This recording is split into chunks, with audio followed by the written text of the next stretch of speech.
Few weeks ago at a conference in Scottsdale, Arizona, I met a remarkable and extraordinary man, Bert Jansen. Bert started out as an agricultural engineer, and for the past 15 years he has been interested in crop circles, and probably I think I heard on that day in Scottsdale the best single description of what crop circles are and how they relate to each other and what they may mean that I have ever heard. Bert Jansen, I believe, has true insight into this remarkable and powerful and important phenomenon, which we can just understand at the absolute leading edge of human consciousness. For those of you who are Unknown Country subscribers and who have done the meditations that we have on unknowncountry.com, you know just how powerful the circles are. But do we know why? The answer is maybe Bert can help us understand and gain some insight into these extraordinary objects himself. Bert, welcome to Dreamland. Okay, I'm glad you're having me here. Well, Bert is from Holland, by the way, which has been, of course, the scene of many extraordinary phenomena, including, I believe there's a young man in Holland who's had some extraordinary, really amazing experiences. Am I not correct about that, Bert? Yeah, the man you're referring to is Robert van der Broeke. I met him about 10 years ago, and I was really, really amazed by it. There's two things going on with him. One is there's all these poltergeist phenomena going on around his house where he lives and around him. And at the same time, all kinds of crop circles appear around the place where he lives. And he knows when it happens. He knows that the evening before it happens that it's about to go and come down. And he most of the time even knows where about it's going to be. So there's a really strong relationship between poltergeist, this guy, and the crop circles. Really, truly amazing young man. Well, so it happens around him. Is there anything particular about him that you would say would be special or unusual?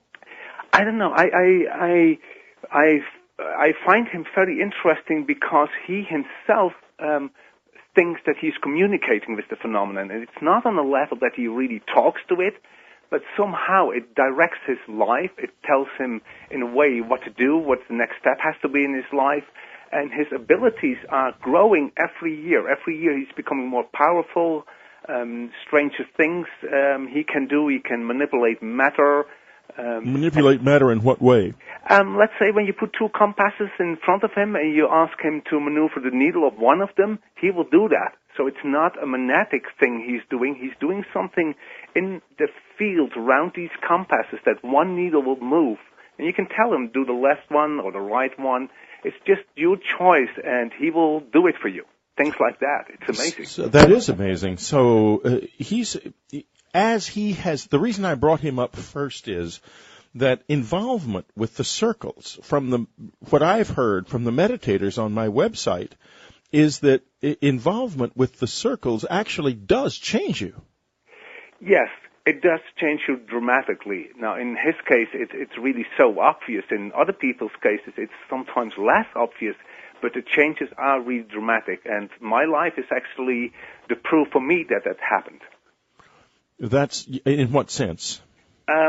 When I came across crop circles 15 years ago, I was not so much actually into that phenomenon. I first thought that it was not really to be taken serious. The guys with boards on their feet. Yeah. I thought it was just all man-made, and it was just an encounter I had in my home country with a crop circle that really made me go to England for the first time in 1995.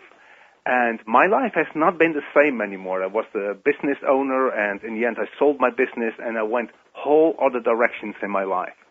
If I may ask, are you able, you're lucky to have been able to sell your business, so you're independently able to just do this?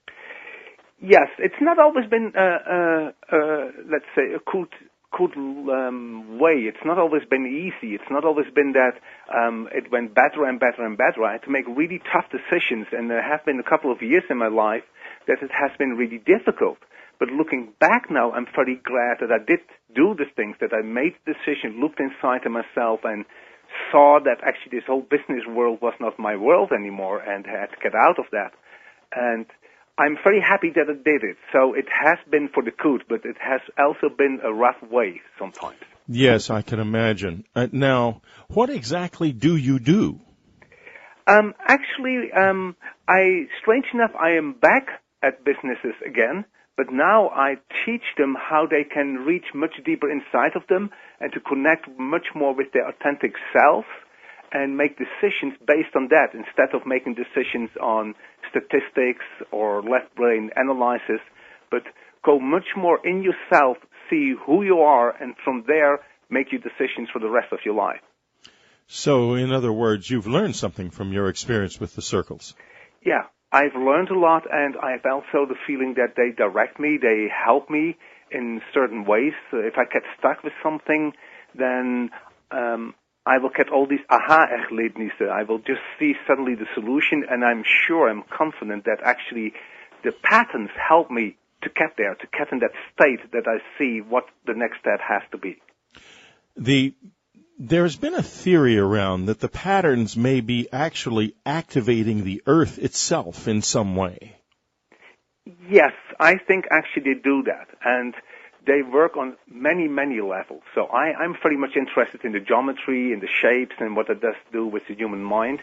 Other people are interested in the influence it has on the Earth itself, and I think they are all looking at an aspect that's actually a true aspect. It's like a diamond with many facets, and I'm looking at one specific facet, but there are many other facets that are true at the same time. It's really a truly amazing phenomenon, actually.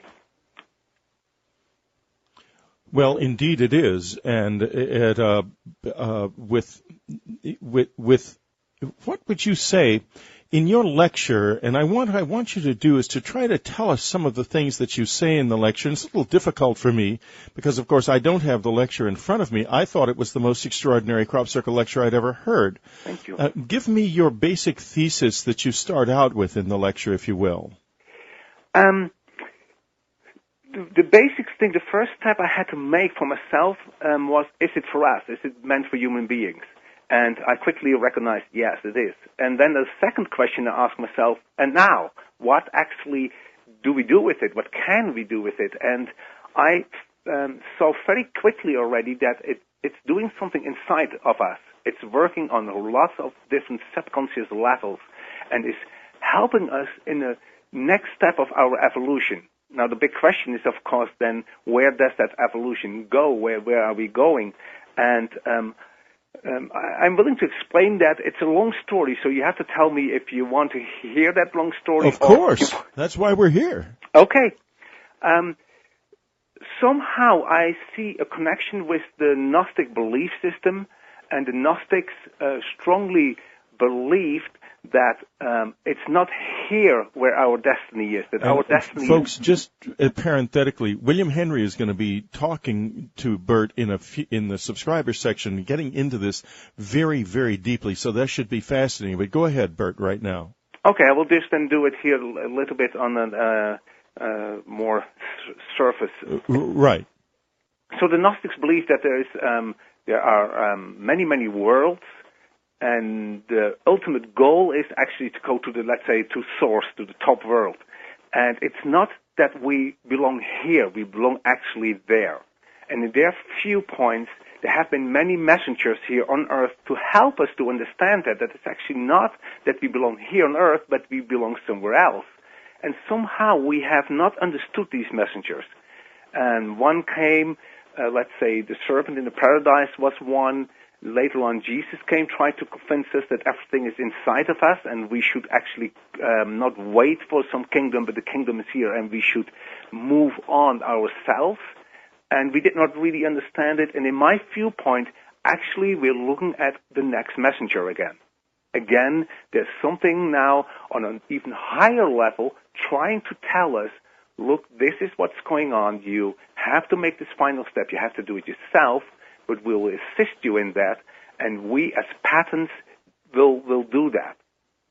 And so in a way, I see it as there's so many times of a message coming to Earth telling us, do it now and do it yourself, in a way. Now, it's one of the things that fascinates me about it is that we have these crop circle calendars on our website that Lucy Pringle, who you probably know, makes every year for sale, and people get them, and they always are sending me emails saying that they feel a very strange experience when they get them because they feel like they're somehow alive, that the imagery itself is a living thing.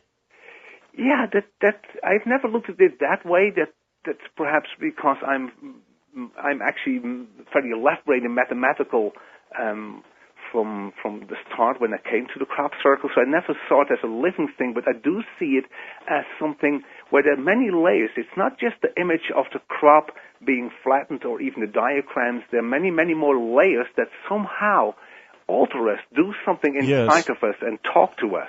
Well, I think that's probably what they're talking about, that it's like art living in the same sense that some sort of very, very powerful art is living. Not like it was, I didn't mean to, I sort of made it unclear. I didn't mean to say the calendars were actually alive, but rather that the art in them is a living, very much of a living art.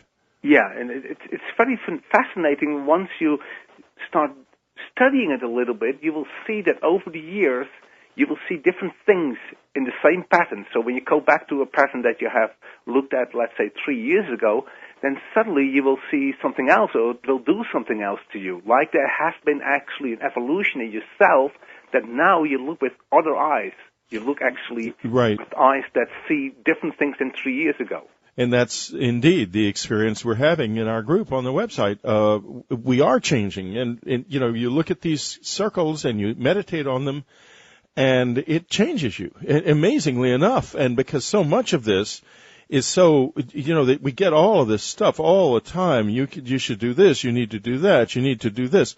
And it really doesn't change you. But the circles, if you get involved with them, they do. We'll be right back. Bert Jansen's website is cropcirclesandmore.com. His next speaking engagement is January 9 through 11 at the Gift in Shift Conference at Stellar Productions Live in Sedona, Arizona. Don't miss it. To find out more, go to stellarproductionslive.com. This is Whitley Strieber. I'm talking to Bert Jansen, a crop circle expert, really an extraordinary one. And we're going to start now getting into the geometry of the circles, which is his main strength. And don't tune this out, because I said the word geometry, which is dangerously close to the word mathematics, because there's something amazing going on here, and Bert knows a lot about this. I don't, and so it's unusually difficult for me to ask the right questions of you, Bert. But what I want you to do again is to go back to the lecture and to tell us about some of the extraordinary relationships that you found and you talk about in your lecture. Yeah, the most fascinating facet of crop circles is that the geometry is built in itself. Let me explain this. You can make all kinds of drawings, but if you would take a compass and you would just play around with it, you will see what you do is that you will make a circle, and that circle determines again where the next circle will come, and you put your needle every time somewhere that's already predetermined by the things you've drawn so far. And that's in mathematics called construction. So you're not measuring anything. You're just actually, the shape and the drawings themselves lead you to the next step. Now, amazingly enough, nearly all crop circles are built up that way. So there's nothing, if you want to reconstruct them, you don't have to measure anything. Every element is connected to another element. And that in itself is already very, very amazing in the geometry of crop circles. Well, it tells me that something about the mind behind the circles, and there is a mind behind it. Describe in your words what you would think that mind must be like. I think actually that mind looks very much like our mind. And I'm not saying that human beings with boards are making these crop circles, but somehow you have to realize that we cannot make a circle without the aid of some kind of instrument. We use the compasses for that. But somehow it looks like this phenomenon is mimicking that. It could make actually every circle it wants, but it's not doing that. It follows the same techniques as we humans would follow. There's somehow I see a great similarity between our mind and the intelligence that's behind crop circles. Yes, and it's communicating with us. Let's talk a little bit about some of the circles from just the past summer that struck you as being particularly important. Yeah, one that really struck me was a formation that came down early May 2008. Lucky enough, I was just in England that week. Now, you can say is that a coincidence or not. I was even more lucky. I was the very first one in that formation, which was really amazing for me to be early in the season there and be first in the crop circle. And it was a yin-yang-yang formation, as I call it. It was an oilseed rape in canola, and it was a yin-yang shape with an element added to it, like it looked like half a yin-yang was added to it. So you got a yin-yang-yang shape. And that shape really touched me, and I studied that in great detail. Now, why did it touch you? That's one of these things that's so amazing about this phenomenon, that somehow they speak to me, and then I start studying them, and I see that I just picked on the right ones. Later on, I sometimes test it to see, now it can be that they all have really special messages for me, so I try another one that did not speak to me, and surely enough, I cannot find anything in that formation then. So somehow they speak to me and tell us how it speaks to you. I look at them, and it looks like they are saying, Bert, this one, me. You have to look at me. You have to study me. And so it would imply that there's some kind of connection there between your mind and this circle, that the circle that whoever's making these sees into your mind and how your mind works and brings you to the circles you need to study. Yes, it's very much that way. And for other people, will be other circles. So it speaks to everybody on all these different levels. So the ones that I leave out, other people will say, that one spoke to me. But this one, this yin-yang-yang, actually really touched me, and I had to look in the geometry, and I was really amazed about the geometry, actually, because yin-yang is so much about the unity of duality. It's actually stating a symbol that shows that duality in its core is also unity again. It's also oneness, and it's trying to bring duality into oneness. Now, the part that was added to it, that was a real intriguing part. And it is because when you look at the crop circle, you make a diagram, we have a convention. We say that everything that's flattened, we will make black in the diagram. And everything that's still standing up, we'll leave that white on the paper. And so everybody who makes diagrams does it that way. But strange enough, the part that was added to it was the same diagram again, but now not looked from the air, but as looked from the inner earth. So when you would sit in the earth and you would look out, then you would see the same diagram again, but now the flattened crop is close to you, you leave white, and the standing crop, which is further away, you make black. So it was stating look from two sides parallel, Bert. Do it simultaneously. Look from above and from below. So it's not only duality becoming oneness, but do it also from two sides. And I thought that was truly amazing. And it worked on your mind. It did something to you. Work on it even. Yes. Think about it. What it does is many things. One of the things it does, it gives me certainly ideas about why we're here, what our purpose is, what our true purpose is here. So it brings me further in the understanding what actually my life is about. And somehow these patterns help me to understand that. Now, what have you learned about why we might be here? Because that's a really good question, probably a very good question to ask somebody like you. Yeah, the great thing that I learned is that somehow, like the Gnostics believed, this is not actually the true place for us. We don't belong here. We have to go somewhere else. But somehow we have all these luggage, these baggage, what the Buddhists would call karma.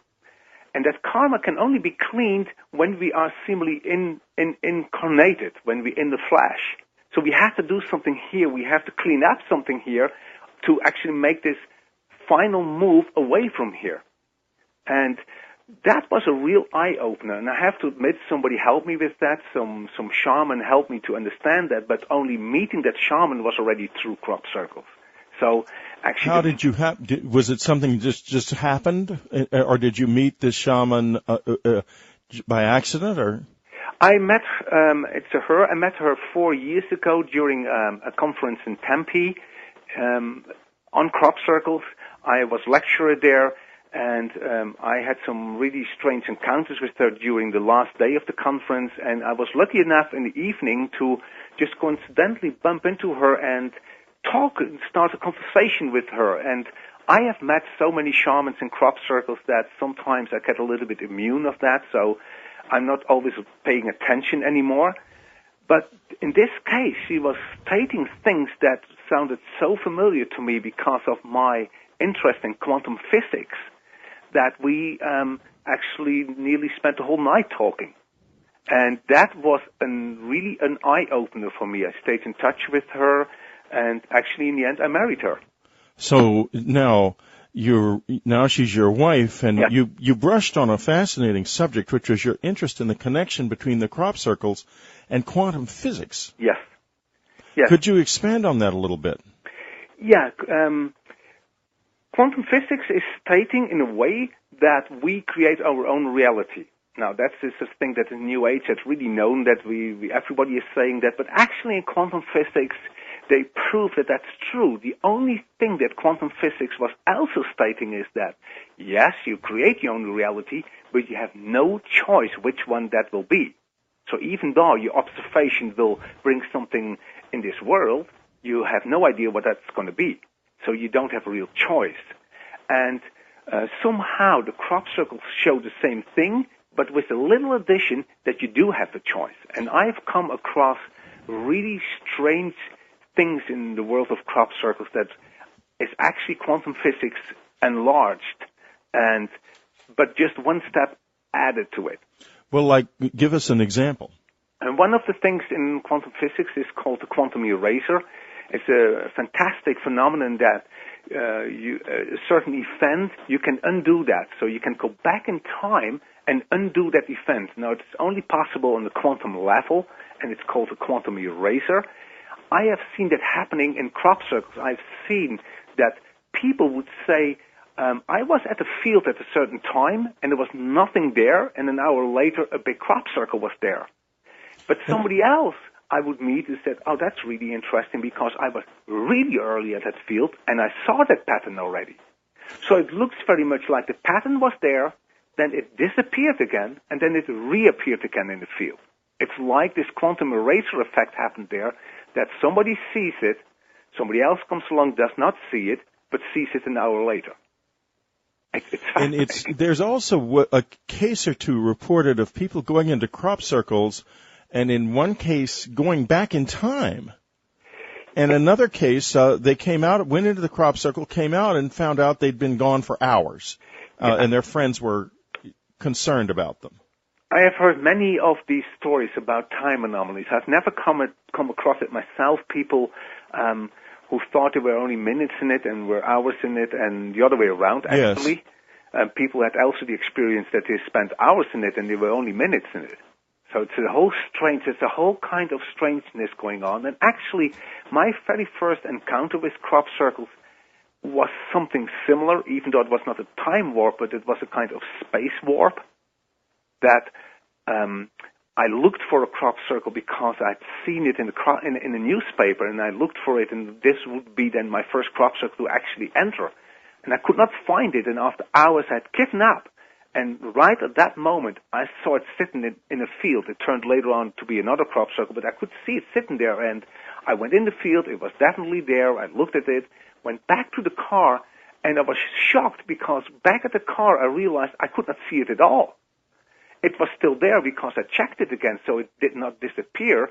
But somehow, the first time I came by the field, I saw something which was impossible to see. It was in the hollow of the field, and it was no way that you could see it. And still, the first time I'd seen it, it was like space had bent itself and showed me the crop circle, called me in a way. Wow. And so that actually did it for me. And from that moment on, I had to go to England. And since that time, I've not been back anymore. When we get back, Bert said that he thought that the mind making these circles was similar to the human mind. We're going to get a little bit into whether or not it may be the human mind. We'll be right back. Bert Jansen's website is cropcirclesandmore.com. His next speaking engagement is January 9 through 11 at the Gift in Shift conference at Stellar Productions Live in Sedona, Arizona. Don't miss it. To find out more, go to stellarproductionslive.com. Folks, we're getting really, really close to something again, as we did in 1989 and 1990. It never evolved further than, will it now? Well, also, Whitley's Journal this week, Can We Succeed at Contact, dated Monday, October the 27th, 2008, discusses whether or not the visitors might go farther this time. What a week it has been in terms of UFO sightings around the world. Again, do not miss Linda Moulton Howe. Bert Jansen is a crop circle expert. He is one of the great crop circle experts. He concentrates on the geometry of the circles, but he goes beyond that because he has what I would call a shamanic relationship with the circles, like many of our subscriber section meditators have gained from meditating with the crop circles that we have, like people report experiencing when they get the calendar. Like people report when they go to cropcircleconnector.com and look at circles and think about them, get them into their minds. When a circle kind of calls to you, when one of them seems especially beautiful to you, go to it and let it talk to you. This works. This is real. This is not they're there for a reason, and a lot of reasons. This is one of them. You are one of the reasons they are there. Use this tool. Forget about the lies and the garbage spread by the media. I'll never forget, however, when circles were just starting, a sneering, laughing program on National Public Radio's All Things Considered, or one of its news shows, about the circles, about guys walking around with boards on their feet. Folks, this kind of thing is immoral, it is obscene, and the people who do it out of willful ignorance are literally traitors to humanity. They are traitors to you and your soul. Do not be a traitor to your soul. Open your mind to these crop circles because they are open to you. Now, Bert, let's continue on, if we may, a little bit about just what we were discussing right before I started this Jeremiah, but I'm passionate about this subject, folks. I care deeply about whether or not these circles get what they want, which is communication with us that will raise us to a higher level. Now, just before we left the air, during the last segment, Bert said that he felt the mind making the crop circles was similar to our own mind. Bert, can you tell me, expand on that? Could it be in some way the human mind doing this? Actually, I think that the human mind is really, really strongly involved in it. I think that somehow, on some level, we help ourselves, and it can be that it's us from now or from the future or from the past, but I have this strong feeling that we are actually communicating to ourselves. So when some kind of, let's say, collective subconsciousness or superconsciousness puts these shapes in the field, we come along, look at them, and think, oh, wow, that's fascinating, and we start studying them, and in that sense, actually, it talks to us. It will do all kinds of things. Carl Gustav Jung, the psychiatrist, actually, it was a psychiatrist, did a lot of study about the power of shapes and how it would influence the human mind. And so I'm convinced these shapes do the same thing, and I think they're coming out of us as well. They not only go in of us, but they come out of us as well. So the way we talk to ourselves. We once interviewed someone on Dreamland, a master magician, who said that he and a group he worked with were making some of the crop circles. And I said, you mean you're going out in the fields? He said, oh no, we don't need to go out in the fields. That's not how we make them at all. We make them in a meeting in a house in London. And I thought, I had the sense, I said, do you make them all? He said, no, we communicate with the circle makers this way. And I thought to myself, there is an element of mankind, very secretive guy, lost track of him, and I'd love to get him back on the show, but I so far have not been able to find him. I think I asked him a question he didn't expect to get asked. Anyway, do you ever have any sense that your own mind could be in some way connected with these constructions? Yeah. Before I became an agricultural engineer, I studied mathematics, so that's where my mathematical mind comes from. Now, strange enough, when I went for the first time to England, and the very first crop circle I walked through in England, the very first real crop circle in England, turned out to be the most mathematical one I've ever seen, actually. It was a simple one, but it had the theorem of Pythagoras encoded in it in a very obvious way. It was actually sitting there. And so somehow I thought, that's really fascinating because I'm so interested in mathematics. How can it be that the very first crop circle I walked through is so mathematical? And it turned out later it was actually the only really obvious mathematical crop circle I ever saw. And so it spoke to me. Now, yes, almost directly to you. It's Yeah. almost like saying, this is how you're going to do this. Yes. You're in school now, lesson 1. Lesson 1, and likely somebody else who walks through the same crop circle had a whole other message, but this was my message. Now, you can say this is just talking to me, like radio. You cannot talk back in a radio. So I have tried that a few times to see, can I talk back to the phenomenon? Can I actually put something in the field myself? Can I influence it? And on a few occasions, I've been successful enough for me to convince me that I say, yes, that's actually, I had a really strong influence there. So, and that was the beginning of your journey.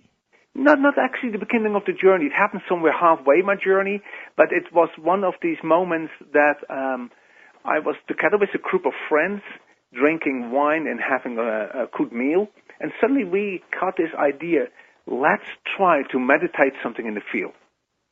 I had done many times before. I'd never tried it myself. But the one thing I wanted to avoid is that I would pick up something that was already happening. So we decided not just to meditate and see which shape would come to us and try to put that in the field, because that could be that we're just picking up something.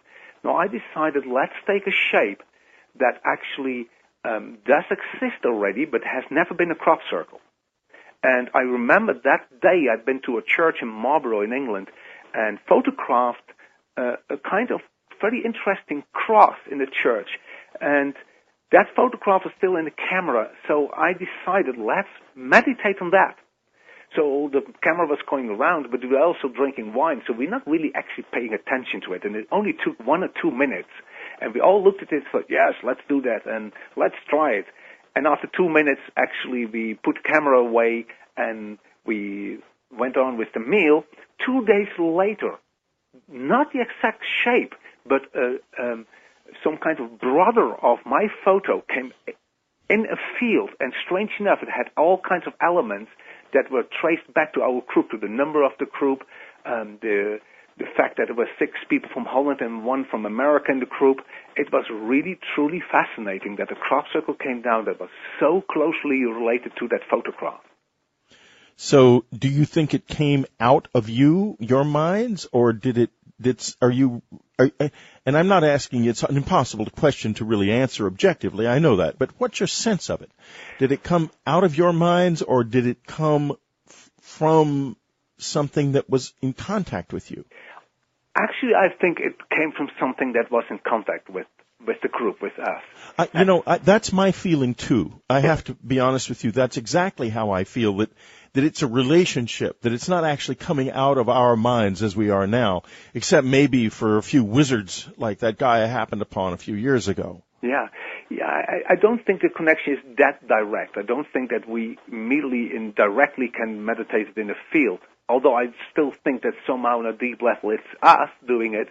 But it's a complete different element of us, a complete different side of us that actually we are in contact with, and that's doing it perhaps for us. And perhaps this was just one of these things that the phenomenon decided, okay, we will put something there that will keep you on the path.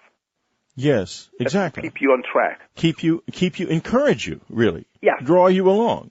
Yeah, I've seen that many times. I've seen many times that people need some kind of proof. I needed, for instance, proof for the balls of light, and that same year I saw one, and that's the only one I've ever seen. That's about now 12 years ago. I've seen that many times. People need some kind of proof. It will happen for them, but from that moment on, you will not see that again. Now you have to really trust yourself. Now, when you say trust yourself, those are two really critical words coming from someone like you who is really far along in this. I have to say, folks, listen up, because there's a lot of energy just in the sound of his voice. But what exactly do you mean by that? What I mean with trust is that everybody has a part of inner knowing, but this little voice inside of you is sometimes overruled by your conscious mind, sometimes sabotaged by your subconscious mind. But you have to, if you can catch to that little voice and trust that, so don't overrule it and don't let it be overruled by your subconscious. And this is the most difficult part, because that's all kinds of preconceived ideas you have about the world. And that's the most difficult part, is not to let that happen. But if you're able to actually go around that, then that voice will tell you exactly what your path is, what you have to take in this life. And, of course, ignore the general media, which serves the dark side, and serves the dark side to disempower us and make us passive, because it leaves you with the question, oh, maybe it is all a fake. Forget it. It's not at all. And take the energy of my voice. I actually just got shocked by my microphone because of my intensity about this. It is not a fake. These are useful. They are useful to you, to your soul, to building a new and better person out of yourself, a more energetic, more alive, and more able human being on virtually every level. Now, when we get back, I'm going to be asking Bert some specific questions about specific circles that are in our meditation program in the subscriber section. We'll be right back.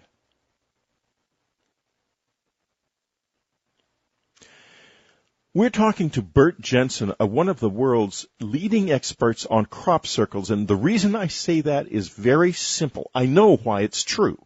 It's true because, and he's not the only one who's done this, there are a lot of brilliant people out there working on these circles. Believe you me, Bert has got both sides of his brain working on this.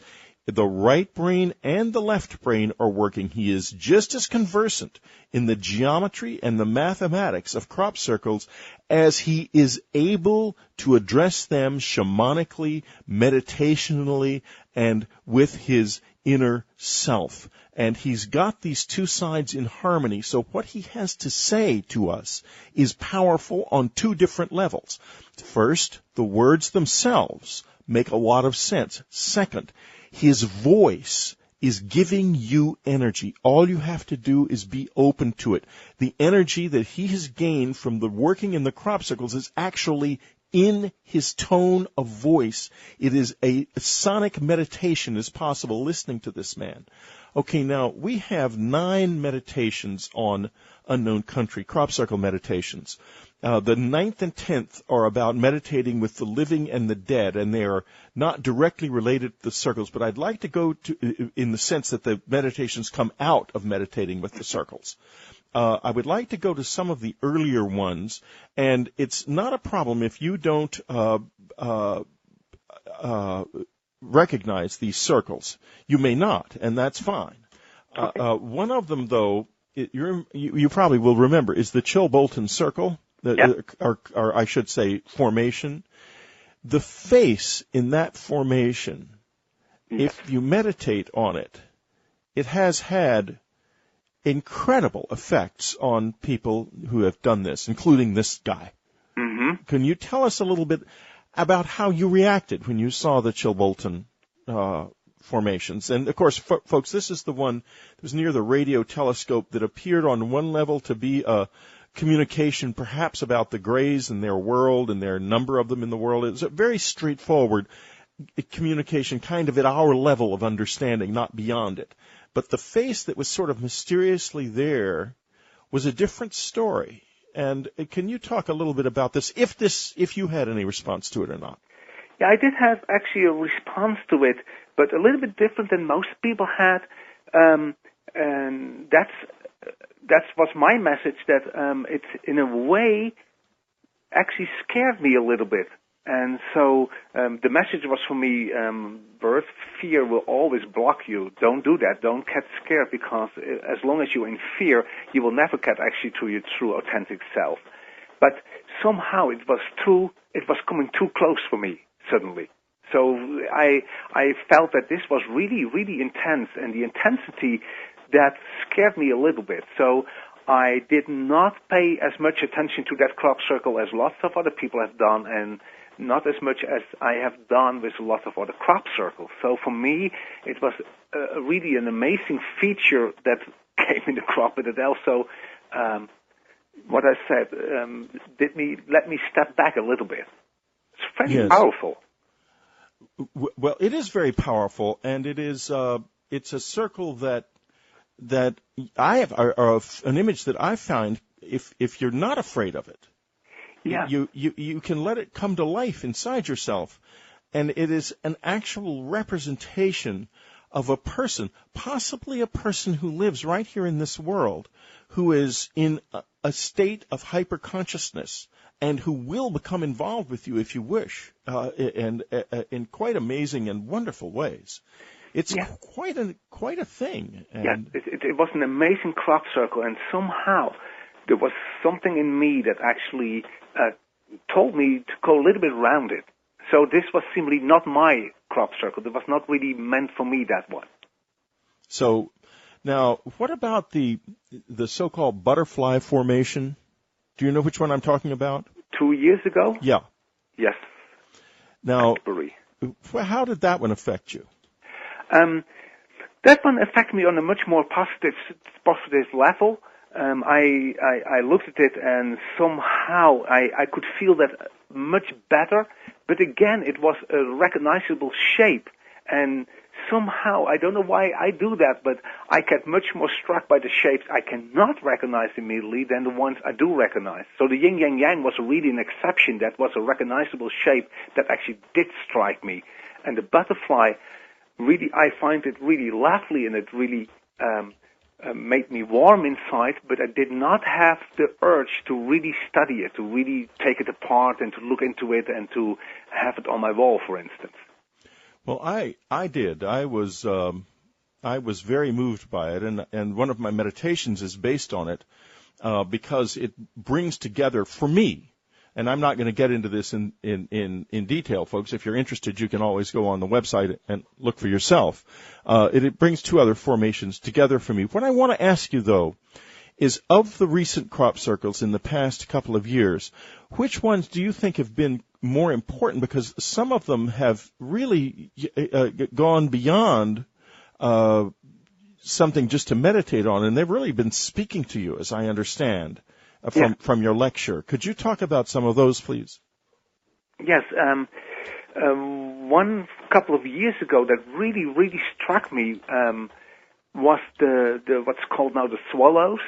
It's a kind of flock of birds that it looked like three swallows flying behind each other, came down at Adam's grave. I think it was in 2003, I think, and also be 2004. And somehow that really, really touched me. I was there in Wiltshire, and I've never done this before, but I spent 4 evenings in a row with a blanket, just sitting on a hill, just looking down with a bottle of wine. I love to do that. Sat there and just absorb it. That was one that really, really touched me very deeply. And I have studied the geometry, but it was much more being in the presence of that formation that did it for me. And so that was one of actually this year was the one that got really world famous. That's the one with the pi encoded in it. With pi encoded in it, yes. Tell us about that one. That was at Barbary Castle, and for me that was really fascinating because the last 2 years I'm studying squaring the circle a lot. I'm very much looking into squaring the circle. That's the phenomenon of a square and a circle with the same perimeter. And this pi formation had also squaring the circle encoded in it. The square was not visible, but you could construct the square very easily in that formation. And strangely enough, there's a public pathway going through that formation. That's a feature you will see in England. Right. Pathways going straight through fields. But in this case, the crop circle had come down in a way that a public pathway was going through the crop circle, and the square was just exactly one side of the square was the public pathway. So in a way, the crop circle was saying, this is the path you have to walk. And if you walk this path, you will walk also the path of squaring the circle. Now, what's so fascinating about this is, of course, the circle is a direct geometrical contact with infinity because of pi being irresolvable. It divides out forever. Yes, and it's, of course, it's also the representation of spirit. Spirit is always represented as a circle or a sphere. Eternally emerging. Yes, and the square is so much tied into matter, to actually dense matter. So somehow squaring the circle, that's why it has my interest, is in a way stating that if you can bring these two together, you can go from one to the other. You can go from matter into spirit and from spirit back into matter. Which is what you are doing by bringing together your mathematical mind and your shamanic mind. Actually, that's going on, yeah. What I see sometimes, that's what you're about. Yes, what I see sometimes then is if you take a circle and you would pull the circle at 4 different spots, you can pull it towards a square. And if you take the square and you would just push it in a little bit, you get a circle again. And so sometimes I see it breathing. I see the circle breathing itself into the square and back again. So and that really touches me. I can see that in crop circles sometimes. It's the breath of it's the breath of the universe. It feels like that, yeah. It's very amazing, actually. And I'm studying it now for 2 years, and yin yang had it in it, and lots of crop circles have this encoded inside. Yin yang is a very important symbol in this world of man. It's the symbol of our level of reality, the coming together, the balance between the plus and the minus, the negative and the positive, between darkness and light. And folks, if you want to, people always are saying, you got to reject the dark and embrace the light. Never forget this.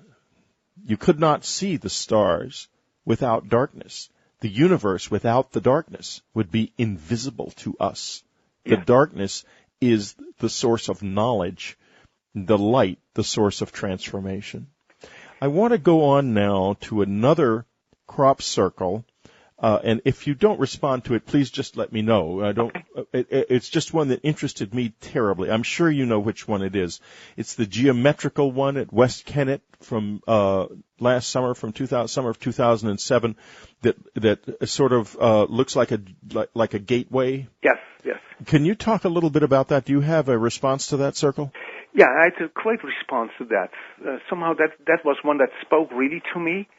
And actually, it's the one that assisted me in seeing a much bigger picture in the crop circles. I suddenly realized that if this is a doorway, we all have a tendency to walk into it. Yes. But if we look at it from the other side, if, let's say, the doorway invites something towards it, what will that be? So I looked in the landscape. I just stood in the crop circle and looked away from the crop circle, from what's there in the landscape that this crop circle is inviting in. And strange enough, there was not a crop circle exactly on that line, only miles away. And it started for me the study to see if these crop circles were connected to each other. Yeah, the crop circles are, aren't they? They are connected, and they're even connected to this really strange feature in the Wiltshire landscape. There are 2 circular ley lines in the landscape. There's all these ancient sites and old pagan sites which have now modern churches, but these churches are on 2 separate, perfectly identical circles, and the crop circles are continuously lining up to that pattern that's in the landscape. So the churches are on, folks, ancient sites that the crop circle lines up to, this gateway crop circle. And those churches are on sites, are they not, that long predate Christianity, sacred sites? Yeah, and I got really interested in that relationship. I always thought that relationship would be there, always suspected that, but last year I really saw how that actually worked. And my lectures I do nowadays, I try to elaborate a little bit on that to show that to people. It's not just one crop circle here, one crop circle there. No, they're all actually forming one bigger pattern, and that bigger pattern again is related to the landscape in Wiltshire. And to the ancient, some ancient presence that knew it in the distant past. And we have come to the end, unfortunately, of Dreamland, but Bert Jansen will be joining William Henry in the subscriber section to talk about the crop circles and their relationship to the formations and ruins from the distant past, which is just brain-bending in my opinion. Bert Jansen's website is cropcirclesandmore.com. That's cropcirclesandmore, all one word, .com. Bert will be appearing in Sedona, Arizona, January 9 through 11 at the Stellar Productions Live Gift in the Shift Conference. To find out more, go to stellarproductionslive.com. That's stellarproductionslive.com. We spoke there recently, and it was really amazing. It's a fine conference. I can tell you that from my own personal experience, and you're going to have quite a group of people there. Don't miss it. This is Whitley Strieber's Dreamland. Next up, Linda Moulton Howe.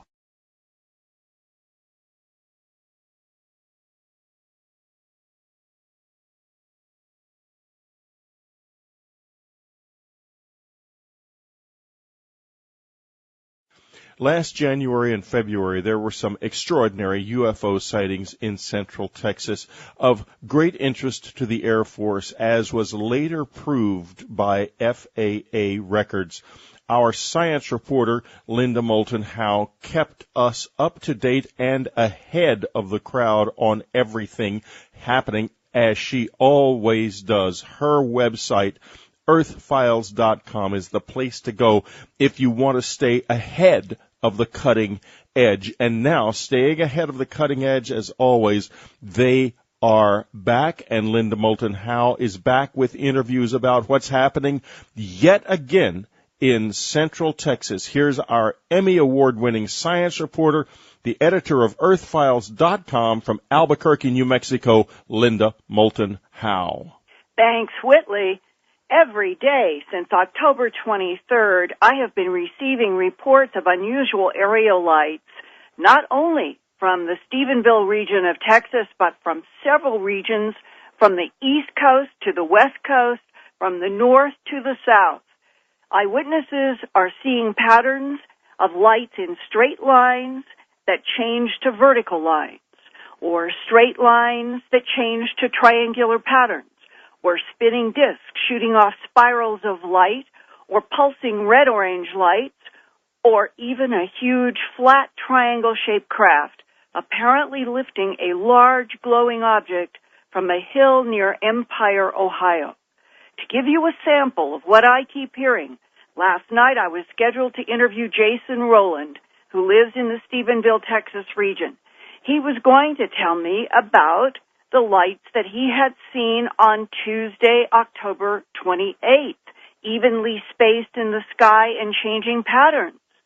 But when I called him last night, October 29th, at 8 p.m. Central Time in Stephenville, Texas, this is how Jason answered the phone. We start seeing those lights again. There's like the main one sitting way above all of them. And we saw all the fighter jets come on. We got the blinking lights on. And they meet up with it, and then they're gone. This one was horizontal this time, but they flash on like headlights on a car. You can turn them off and on. It's like you'll say, boom. All of a sudden, boom, you see three or four lights in a horizontal fashion, and it turns back off. Then it turns right back on, and it's on a vertical fashion. Then we see all the military personnel going out towards this main thing. There's like one big one's in the sky, like bright. And then there's another one just below it. It's red. And all the military personnel started going towards that one. I mean, they contacted with it, and they were gone. I know they did, because I saw them go right to it. The jets made, like, collision contact with these lights? I don't know about collision contact, but they went right to it, and then all of a sudden, their flashing lights were gone. And I know it was our military, because our military has flashing lights. I know from being in the Marine Corps that our planes, their lights flash off and on. Were there 4 car light-looking lights in a row? There was 4 at one time, and there was 2, then it went back to 3 again. And it would flash off and then end up in a vertical line. Right. And come back to a horizontal line. Right, and now my brother's seeing it in Granbury above his house. And we saw some weird stuff, like big old circular fashion come off the big, huge bright light. It looked like almost like laser spinning, like a blade coming off there. I mean, it was way bigger than the light. My mom called me and said that Craig, she was freaking out. She said, Craig, there's one over his house and there's military jets all around it. So he called me and said that, yeah, there's one above my house and there's military jets around ours. And he's in Granbury, I'm in Stephenville. That's about how many miles apart? 30 miles. Compare what you're seeing tonight with what you saw last night. Same thing. 7 nights earlier, on Tuesday, October 21st, 2008, around 8:30 p.m., Sherry Sechrist and her family in the Stephenville region noticed lights in the sky, and using her cell phone, Sherry snapped a few still images while her mother shot some video on her cell phone. Sherry told Stephenville Empire Tribune reporter Whitney White-Ashley that, quote, the lights would flash and move up and down and side to side. She could hear jets buzzing around the lights, but does not think the jets produce the lights. She said, I'd like to know what goes in reverse, because the lights would fly over and then they would stop and stay still above us, unquote. Then on Thursday night, October 23rd, phones at the newspaper and local law enforcement really began to ring. Here are just a few of dozens of highlights from eyewitnesses between 8 p.m. and 9 p.m. Central. This is the Stephenville, Texas region. Julie Gibson, southwestern Erath County, which is the county seat is Stephenville, was riding her horse when she saw, quote, 4 white lights flashing on and off. It's like they were talking with each other. It was just weird, she said. At 8:15, Monica Diaz, near the Stephenville High School, saw 4 lights in a straight line, quote, turn off and on individually, but they would move as a group, unquote, for about 30 seconds without noise. At 8:40 p.m., Ashley Cole, 10 miles south of Dublin, saw, quote, 3 lights in a row that would move straight up in the sky and at an angle, unquote. 8:45 p.m., Darlene Ross, southwest of Stephenville, saw 2 orange lights turn into 4 lights stacked in a vertical line. Quote, it was just the weirdest thing I have ever seen in my entire life. It was acting weird and it was scary, unquote. 9 p.m., Deanne Wheeler, southeast of Stephenville, was with a friend as they watched, quote, 2 sets of string of pearl lights in the sky. And with soundless, she could not hear anything, but she could see jets circling all around the string of lights. Brent Chambers is the brother of Angela Joyner, the former reporter at the Stephenville Empire Tribune during the January to February 2008 UFO flap in the Stephenville, Dublin, Selden region. Angela felt forced to resign because newspaper management wanted to end UFO reporting in the paper. Brent is 42 years old, and he and Angela were born and raised in Stephenville. After high school graduation, Brent became a truck mechanic, drove trucks, and is now a truck mechanic for Ingram Enterprises, LP, in Stephenville. Ironically, with his sister's frontline reporting during the January to February 2008 UFO flap, Brent never saw any unusual lights in the sky then. But now, on Thursday night, October 23rd, 2008, at 8:30 p.m., he and his wife saw 3 very odd lights move in the sky above the Henderson Junior High football stadium, about 1.5 miles from Stephenville's City Hall. Well, we had eaten supper that night at a local restaurant, and whenever we left the restaurant, we were coming down a street that we live on, and which is Fry Street, and we were going to go and look at some Halloween decorations on the other side of town. And driving down Fry, going from east to west, whenever we got down to where the Gilbert Intermediate School is, my wife and I, we had noticed that there were some odd-looking lights in the sky, and when we cleared the trees a little bit, we had both decided that it wasn't an airplane that we were looking at because the lights were just real odd-looking. Could you explain what was so odd about these three lights? Well, normally if you look into a bright light, you'll see glare coming off that light. Don't know how to explain it, but like if you look at a headlight, you don't actually see, like the headlight of a car, you don't actually see the dimensions of the light. You just see the brightness coming off of it and the glare. Well, these lights, on whatever it was that we saw, were perfectly round. They weren't glaring lights, but they were bright. It's hard to explain what exactly, it was, because it wasn't like a light that would be shining at something to illuminate it. It was just a light up in the sky. Colors? What I saw was just really, really pure white. Anything about the light that pulsed? No pulsing or anything like that. It was real steady burning. That's what made it so odd was, any light that you look at for the most part is got glare that comes with it. The lights at the football stadium, there was glare coming off of those. But the light that was up in the sky, it was just like a perfect circle of light and no glare to it. So we ended up pulling into the parking lot at Gilbert Intermediate, which actually overlooks the direction we were facing. It would overlook where the junior high school is with their football stadium, with their football field. And they had a football game going on at the time.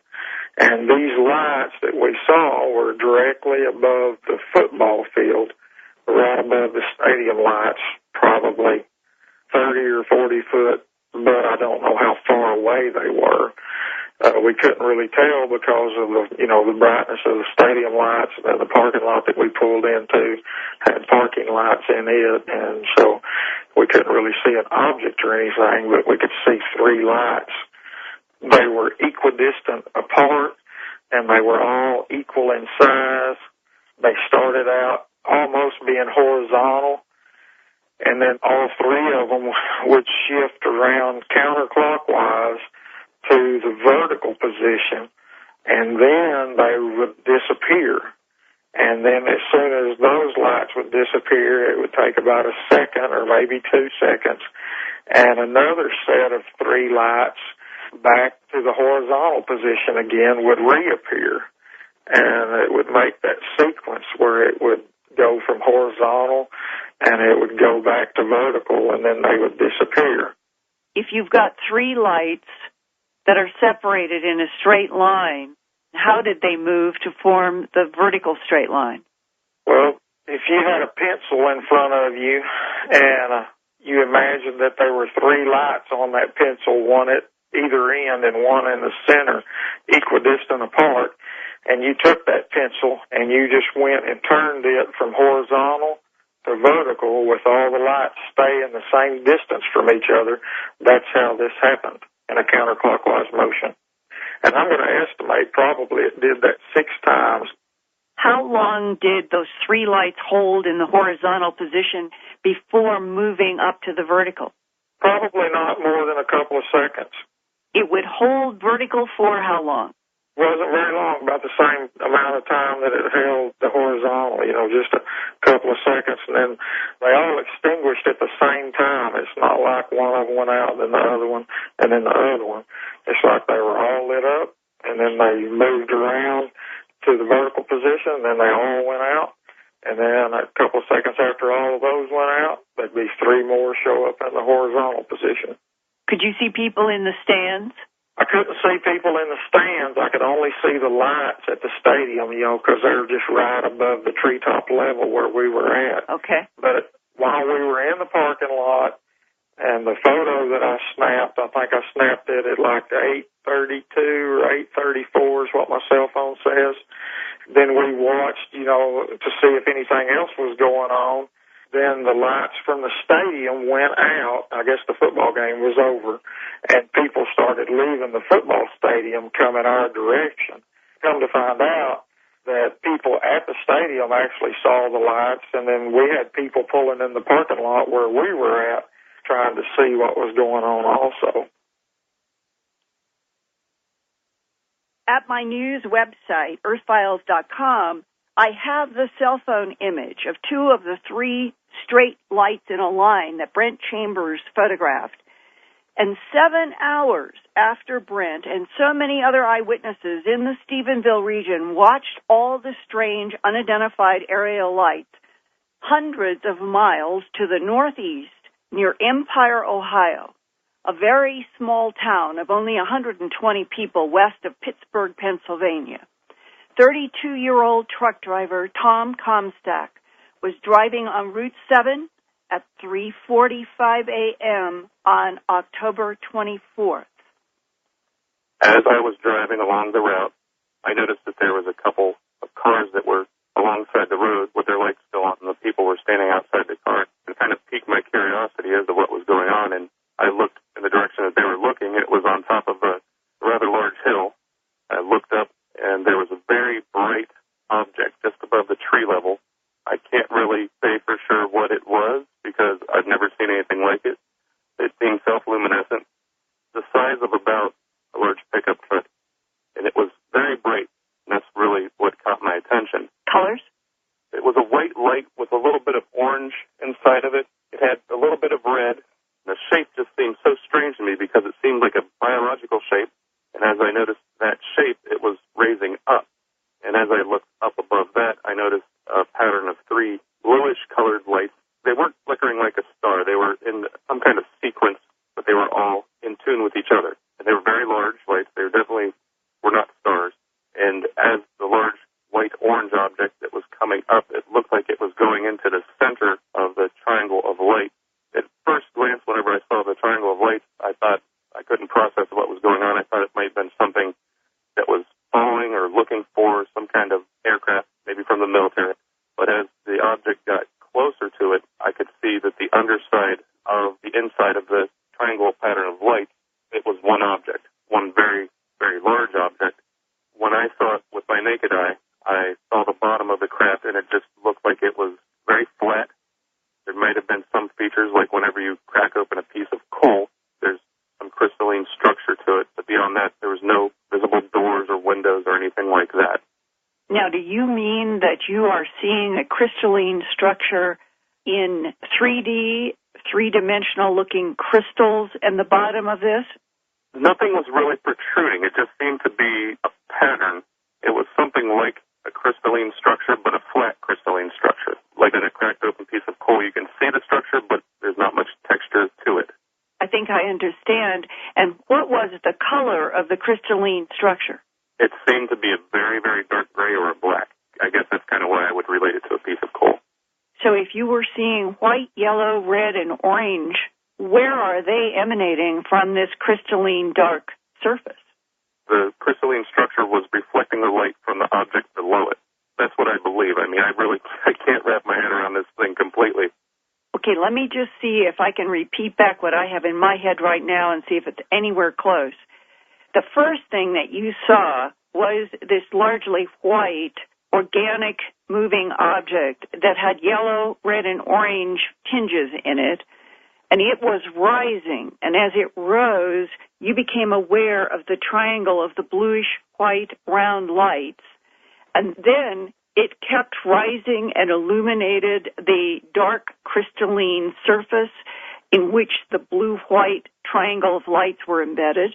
That's correct. Pretty much exactly what I saw. And everything was very slow. The triangular pattern didn't move at all. At one point, it shifted a little bit to the right-hand side as I was looking at it, and it looked like if it turned it could completely disappear. It seemed extremely flat. Maybe because there was no light above it, but it didn't seem like there was anything over the top of it. Why did you think that the bright light that was the size of a pickup truck was organic? It didn't look like anything mechanical by any means. To me, it looks like a cocoon. I was trying to take everything in. That's immediately what I thought. It was something organic. How far did the organic glowing object rise to the triangular object? As long as I had it in my field of vision, it seemed like it might have risen from above the tree line, I would say maybe a couple thousand feet. I'm judging this, I was in the military and I worked on helicopters, so I can tell that this was pretty low because a couple thousand feet seems like a lot, but it's really not. And then the craft, by the time I lost sight of it, it seemed like it might have been maybe 500 feet from the bottom of whatever the object was above it. Definitely getting closer and drawing it in. And did you watch the organic-looking glowing thing merge with the crystalline structure? I was not able to stop the truck and look at that. I really wish that I could have seen how the objects, if they did merge, or how the whole thing took place and how it ended. But I wasn't able to see that. I had to go around a side of a hill, which obscured everything. And when you think of that organic glowing object right now, what comes into your mind? What is it? A cocoon. That's what comes to my mind. And when you think of a cocoon, having been close to it, what do you think the cocoon could be holding? I have no idea. I couldn't guess. But it was big, whatever it was. At your very closest in the truck, how far above you do you think that the cocoon-like object was? At its closest to me, about 2,000 feet, maybe a little bit less than that. At 2,000 feet, you were estimating, based on your military experience, that it was the size of a pickup truck. Yes, a large, like a dual-cab pickup truck. So at least 20 feet long. At least, yes. It was big. And that would make the triangle of light on the crystalline object, how big do you think? Oh, boy. About the size of a large shopping mall and its parking lot. Very big. Very big. When did you take the photo? I took the photo as I was driving. I actually slowed down to about 2 miles an hour, and there was no safe place on the side of the road. I slowed down almost to a stop, and I was able to get a really good look. Well, the whole time everything's happening just above my head, and I was able to slow down enough where I could hold the phone outside of the window and still have a view inside the frame, and I was able to take the picture there. I gave the photos to a couple of my friends to look at. I still only have the pictures on my phone. I sent them to my wife, and I went home this week, and I wouldn't look at them on the computer. My friends were telling me about how amazing they were to look at in the larger size. I just can't bring myself to look at them. What are you afraid of? I don't think I'm afraid of it. It's something that is such an awesome thing that I just can't wrap my head around it. Whenever I saw this, I started trembling, the hair on my arms stood up, and I knew I was in the presence of something beautiful and something much larger than I could possibly fathom. It was just the most beautiful thing I've ever seen. Well, Tim, if it was beautiful and it caused the hair to rise on your arms, why would you be reluctant to look at your own photographs on your computer? I really can't explain that. It's a very strange feeling. I don't know. Maybe once I'm calmed down on the inside about it, I'll be able to look at them, but I kind of have trouble even looking up at the stars because to see something like that is just paradigm shift. It's something that completely changes the way I think about life and the universe. If it is indeed something that's not from Earth, it's definitely something of great significance. Your bottom line about what you saw and photographed is what? My bottom line thought, a good feeling, if I had to draw conclusions as to what I saw and what it is, a very large, flat, triangular object was picking something up that was here on Earth. So whether it's from Earth and somebody just picking something up that they put on top of a hill, I don't know. But if it's from some other place, I don't know why they're picking stuff up or why they'd have stuff here. At my news website, earthfiles.com, I have all three of Tom Comstock's extraordinary cell phone photographs and they clearly show the blue triangle of lights that appear to be very odd, not glaring, and the bright, glowing object that Tom thought reminded him of a cocoon. If you go to www.earthfiles.com, you can click on the hot link to this report and see all three extraordinary photographs. And Whitley, in this past 7 to 10 days, I have heard not just what I have shared today on Dreamland. I have been getting interviews from people as far-flung as San Diego, California, on a beach, seeing red-orange lights lined up in strange lights and in lines. I have had more reports from the Decatur region of Alabama of lights lining up in a horizontal line and changing into a triangular pattern. I have been hearing other reports from Louisiana that people there have been seeing lights that they're describing as bright and changing patterns in the sky. And what I'm sharing today are the ones which there are cell phone photos, and that they feature this Stephenville region that has been so strangely active periodically this year, and this extraordinary story from this truck driver in Empire, Ohio, and the idea that he saw one of the huge triangular craft close enough to see a crystalline structure on the bottom and thought that something that was organic, glowing, and reminded him of a cocoon was being lifted up into it, is one of the more haunting images, I think, in my professional career. Linda, let's say this. My seatbelt snapped and I shut out through the ceiling during that report. I am awed. I'm telling you, whatever's happening, it's getting mighty, mighty, mighty close. Well, this program is running a few days before the election. If elected, John McCain said he knew that NASA was hiding something, and he would look into it and report on what it was. Shades of Jimmy Carter, right? Right. And Barack Obama has been asked about the whole UFO situation, what he thinks about it, but so far has not replied. I have a feeling if he's elected, he's going to have a big surprise. I think somebody, whoever is president, is in for a very big surprise very soon. This is like what happened over Europe in 1989 and early 1990, only this time I have a feeling the ending is going to be different. I sense that they're not just going to go away this time. And, folks, if you want to read more of my thoughts about this, go to Whitley's Journal on UnknownCountry.com. Linda Moulton Howe, I want to thank you so much for not only such an awesome report, but just for such an awesome career, what you have done for this field, for this radio program, for Coast to Coast to AM, and for your wonderful website, earthfiles.com. Folks, don't miss a single day of earthfiles.com or Unknown Country. 2 weeks ago, at a conference in Scottsdale, Arizona, I met a remarkable and extraordinary man, Bert Jansen. Bert started out as an agricultural engineer, and for the past 15 years he has been interested in crop circles, and probably I think I heard on that day in Scottsdale the best single description of what crop circles are and how they relate to each other and what they may mean that I have ever heard. Bert Jansen, I believe, has true insight into this remarkable and powerful and important phenomenon, which we can just understand at the absolute leading edge of human consciousness. For those of you who are Unknown Country subscribers and who have done the meditations that we have on UnknownCountry.com, you know just how powerful the circles are. But do we know why?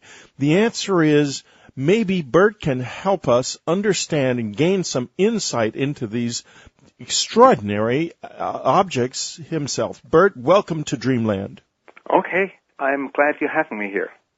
Well, Bert is from Holland, by the way, which has been, of course, the scene of many extraordinary phenomena, including I believe there's a young man in Holland who's had some extraordinary, really amazing experiences. Am I not correct about that, Bert? Yeah, the man you're referring to is Robert van der Broeke. I met him about 10 years ago, and I was really, really amazed by it. There's two things going on with him. One is there's all these poltergeist phenomena going on around his house where he lives and around him. And at the same time, all kinds of crop circles appear around the place where he lives. And he knows when it happens. He knows that the evening before it happens that it's about to go and come down. And he most of the time even knows where about it's going to be. So there's a really strong relationship between poltergeist, this guy, and the crop circles. Really, truly amazing young man. Well, so it happens around him. Is there anything particular about him that you would say would be special or unusual? I don't know. I find him very interesting because he himself thinks that he's communicating with the phenomenon, and it's not on a level that he really talks to it, but somehow it directs his life. It tells him in a way what to do, what the next step has to be in his life, and his abilities are growing every year. Every year he's becoming more powerful, stranger things he can do. He can manipulate matter. Manipulate matter in what way? Let's say when you put two compasses in front of him and you ask him to maneuver the needle of one of them, he will do that. So it's not a magnetic thing he's doing. He's doing something in the field around these compasses that one needle will move. And you can tell him, do the left one or the right one. It's just your choice, and he will do it for you. Things like that. It's amazing. So that is amazing. So the reason I brought him up first is that involvement with the circles, from what I've heard from the meditators on my website, is that involvement with the circles actually does change you. Yes, it does change you dramatically. Now, in his case, it's really so obvious. In other people's cases, it's sometimes less obvious, but the changes are really dramatic. And my life is actually the proof for me that happened. That's in what sense? When I came across crop circles 15 years ago, I was not so much actually into that phenomenon. I first thought that it was not really to be taken serious. The guys with boards on their feet type. Yeah. I thought it was just all man-made, and it was just an encounter I had in my home country with a crop circle that really made me go to England for the first time in 1995. And my life has not been the same anymore. I was the business owner, and in the end I sold my business, and I went whole other directions in my life. If I may ask, are you able, you're lucky to have been able to sell your business, so you're independently able to just do this? Yes, it's not always been, let's say, a good way. It's not always been easy. It's not always been that it went better and better and better. I had to make really tough decisions. And so in a way, I see it as there's so many times of a message coming to Earth telling us, do it now and do it yourself, in a way. Now, it's one of the things that fascinates me about it is that we have these crop circle calendars on our website that Lucy Pringle, who you probably know, makes every year for sale, and people get them, and they always are sending me emails saying that they feel a very strange experience when they get them because they feel like they're somehow alive, that the imagery itself is a living thing. Yeah, that I've never looked at it that way. That's perhaps because I'm actually very left-brain and mathematical from the start when I came to the crop circle. So I never saw it as a living thing, but I do see it as something where there are many layers. It's not just the image of the crop being flattened or even the diagrams. There are many, many more layers that somehow alter us, do something inside of us, and talk to us. Well, I think that's probably what they're talking about, that it's like art living in the same sense that some sort of very, very powerful art is living. Not like it was, I didn't mean to, I sort of made it unclear. I didn't mean to say the calendars were actually alive, but rather that the art in them is a living, very much of a living art. Yeah, and it's very fascinating. Once you start studying it a little bit, you will see that over the years, you will see different things in the same pattern. So when you go back to a pattern that you have looked at, let's say, 3 years ago, then suddenly you will see something else, or it will do something else to you. Like there has been actually an evolution in yourself that now you look with other eyes. You look actually with eyes that see different things than 3 years ago. And that's indeed the experience we're having in our group on the website. We are changing, and you know, you look at these circles and you meditate on them, and it changes you, amazingly enough. And because so much of this is so, you know, that we get all of this stuff all the time. You should do this. You need to do that. You need to do this, and it really doesn't change you. But the circles, if you get involved with them, they do. We'll be right back. Bert Jansen's website is cropcirclesandmore.com. His that you start out with in the lecture, if you will. The basic thing, the first step I had to make for myself was, is it for us? Is it meant for human beings?